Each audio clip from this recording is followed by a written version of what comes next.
স্বপ্নের খারাপি থেকে বাঁচতে হলে 6টি আমল করতে হবে। তার প্রথম আমল হলো স্বপ্নের খারাপি থেকে, স্বপ্নের অনিষ্টতা থেকে আশ্রয় প্রার্থনা করতে হবে। ওয়াসানি আইয়াতাআওয়াযা বিল্লাহি মিনাশ শাইতান। আর দ্বিতীয় নাম্বার আমল হলো শয়তান থেকে আশ্রয় প্রার্থনা করতে হবে। ওয়াসালিস আইয়াতফুলা আন ইয়াসারিহি সালাসান। বাম দিকে 3বার থুতু ফেলবে।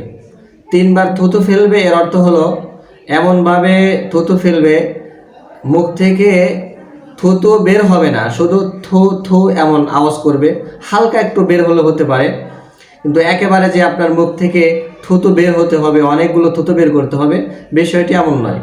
বরং 3বার থু থু বলে এই কথা বোঝানো যে যেই শয়তান আমাকে এই খারাপ স্বপ্ন দেখালো আমি তার মুখে থুতু মারলাম, এটা উদ্দেশ্য।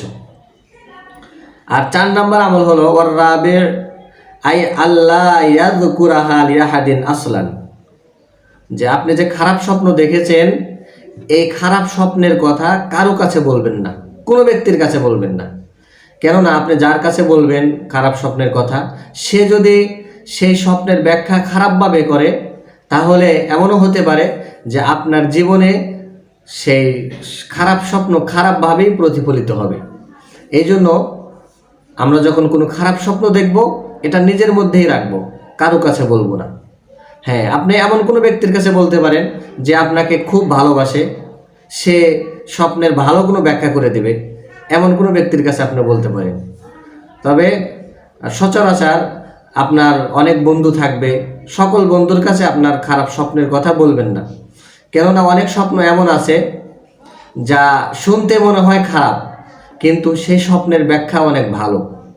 তো আপনি হয়তো আপনার কোনো বন্ধুর কাছে বললেন, সে স্বপ্নের ব্যাখ্যা সম্পর্কে জানে না, সে স্বপ্নের প্রকাশ্য যে অবস্থা, ভয়ঙ্কর অবস্থা, সে দেখে মনে করবে এটা খারাপ কিছু, সে খারাপভাবে নেবে এবং খারাপভাবে ব্যাখ্যা করবে।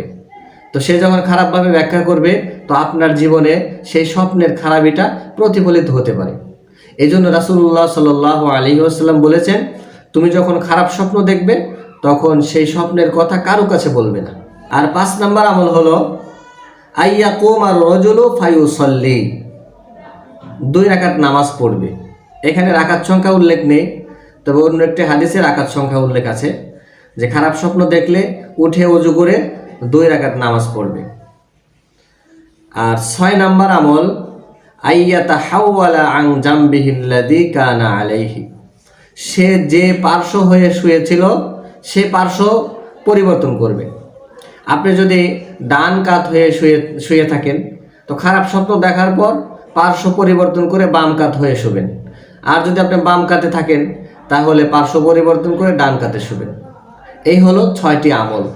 রাসূলুল্লাহ সাল্লাল্লাহু আলাইহি ওয়াসাল্লাম আমাদেরকে এই আমলগুলো শিক্ষা দিয়েছেন যে তোমরা যখন কোনো খারাপ স্বপ্ন দেখবে সেই খারাপ স্বপ্ন থেকে নিজেকে হেফাজত করার জন্য এই 6টি আমল করবে। এই 6টি আমল যদি তোমরা করো তাহলে কি হবে? হাদিসের শেষ অংশে রাসূলুল্লাহ সাল্লাল্লাহু আলাইহি ওয়াসাল্লাম বলেছেন ফা ইন্নাহা লান তাযুররাহু, যে তুমি যদি এই 6টি আমল করো তাহলে শয়তান তোমার কোনো ক্ষতি করতে পারবে না।